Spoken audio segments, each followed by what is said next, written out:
আসসালামু আলাইকুম সবাইকে আমার চ্যানেলে স্বাগতম। তো আজকে আমি কুরুশের পাতা বানানো দেখাবো। তো কিভাবে খুব সহজভাবে যারা নতুনদের জন্য খুব সহজভাবে কিভাবে পাতা বানানো যায় সেটাই আমি আপনাদের আজকে দেখাবো। তো আমার এই ভিডিওটি যদি আপনাদের কাছে একটু হলেও ভালো লেগে থাকে তাহলে অবশ্যই লাইক কমেন্ট করে জানাতে ভুলবেন না। তো চলুন ভিডিওটি শুরু করা যাক। তো এখানে আমি পাতা বানানোর জন্য 9 তার সুতো নিয়ে নিয়েছি। আর হুকটা আমি রেগুলার সাইজ 10 নাম্বার সাইজের হুকটাই নিয়ে নিয়েছি। তো প্রথমে আমি একটি স্লিপ নোট করে নিলাম। এখন আমি চেন করে নেব। তো এখানে আমি 12টি চেন করে নেব। তো আমি কিন্তু নতুনদের উদ্দেশ্যে কাজটিকে একদম স্লোভাবে দেখাচ্ছি, যাতে করে তাদের কাজটা বুঝে করতে সুবিধা হয়। তো দেখুন এখন আমি সবগুলো চেন করে নিয়েছি। তো 12টি চেন করে নেওয়ার পর এখন দেখুন আমি নেক্সট যে চেনটা আছে সেখান থেকে আমি কাজ করব। তো নেক্সট চেন থেকে আমি একটি স্লিপ স্টিচ দিয়ে নিলাম। তো এর পরের চেনে আমি একটি সিঙ্গেল ক্রোচেট করে নেব।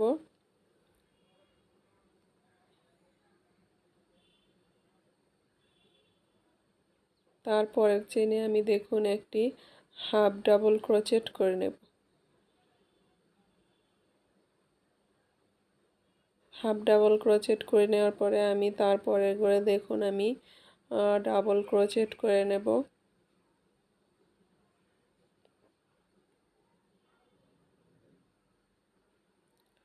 তো সেম গ্যাপে আমি আবার আরেকটি ডাবল ক্রোচেট করে নেব।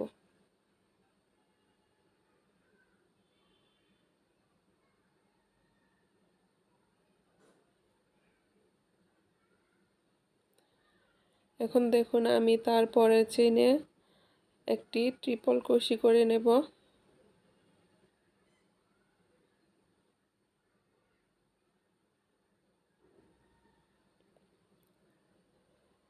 তারপরের চেনে আমি দুইটি ট্রিপল ক্রোশি করে নেব।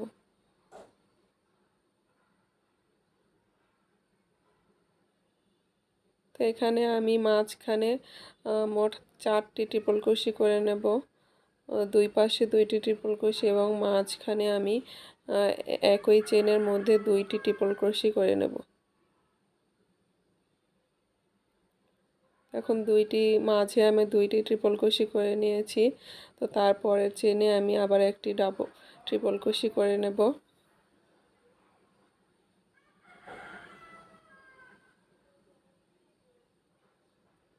এরপরের চেনে আমি একটি ডাবল ক্রোশি করে নেব।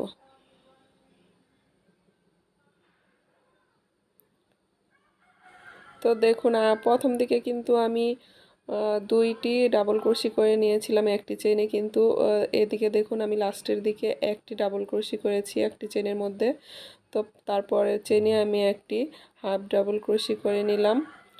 তো হাফ ডাবল ক্রোশি করে নেওয়ার পরে আমি তারপরে চেনে আবার একটি সিঙ্গেল ক্রোশি করে নেব এবং তারপরে চেনে আমি একটি স্লিপ স্টিচ করে নেব। তো এক পাশের কাজটা আমার মোটামুটি হয়ে গেছে। তো এই পাশে যেইভাবে কাজটা করেছি ঠিক তার অপর পাশে আমি একইভাবে কাজটা করে নেব। তো এখন কাজটাকে ঘুরিয়ে নেওয়ার জন্য আমি একটি চেইন করে নেব। তো চেইনটা করে নেওয়ার পরে আমি আবার একটি স্লিপ স্টিচ দিয়ে নেব প্রথম চেনের মধ্যে।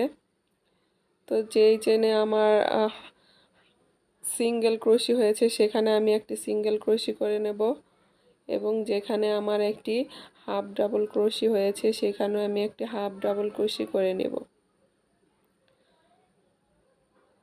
তো ওই পাশে যেভাবে আমার কাজটা হয়েছে এই পাশে ঠিক একইভাবে কাজটা হবে। তো এরপরে আমি একটি ডাবল ক্রোশি করে নেব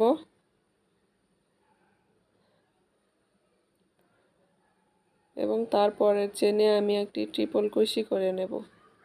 তো ভিতর দিকে আমি দেখুন যে বাড়তি সুতাটা ছিল সেটা আমি ভিতরের দিকে রেখে কাজটা করছি, এতে করে আমার আলাদা করে আর সুতাটাকে হাইড করতে হবে না। এই কাজের মাধ্যমে আমার বাড়তি সুতাটা হাইড হয়ে যাবে। তো দেখুন আমি একটি ট্রিপল ক্রোশে করে নেওয়ার পরে তারপরে মাঝের যে চেনটি আছে সেখানে আমি 2টি ট্রিপল ক্রোশে করে নেব।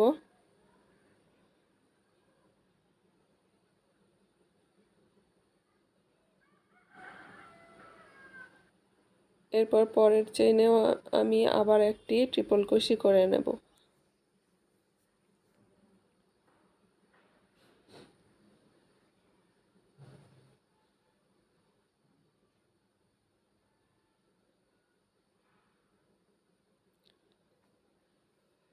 তারপরের চেনের গ্যাপে আমি একটি ডাবল ক্রোশে করে নেব।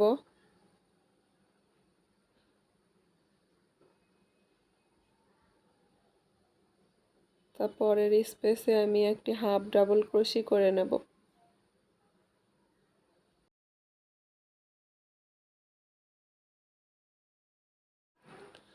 তারপরে হাফ ডাবল ক্রোশে করে নেওয়ার পরে আমি একটি সিঙ্গেল ক্রোশে করে নেব।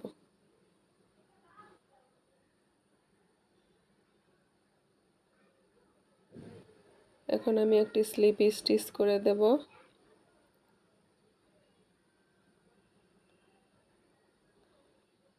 তো উপরের মাথার দিকেও আমি একটি স্লিপ স্টিচ করে দেব।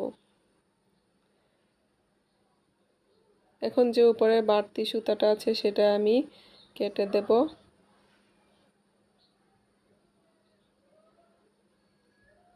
তো এরপরে আমি একটি চেইন করে নেব। তো চেইন করে নেওয়ার পরে এখন আমি পাতার মাঝখানে যেই শিরাটা থাকে পাতার, তো সেটা আমি দিব। তো প্রতিটা গ্যাপে আমি একটি করে স্লিপ স্টিচ দিয়ে নেব। দেখুন আমি কিভাবে স্লিপ স্টিচগুলো দিয়ে নিচ্ছি।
মাঝখানে সবগুলো চেনের গ্যাপে আমি স্লিপ স্টিচ দিয়ে নিয়েছি।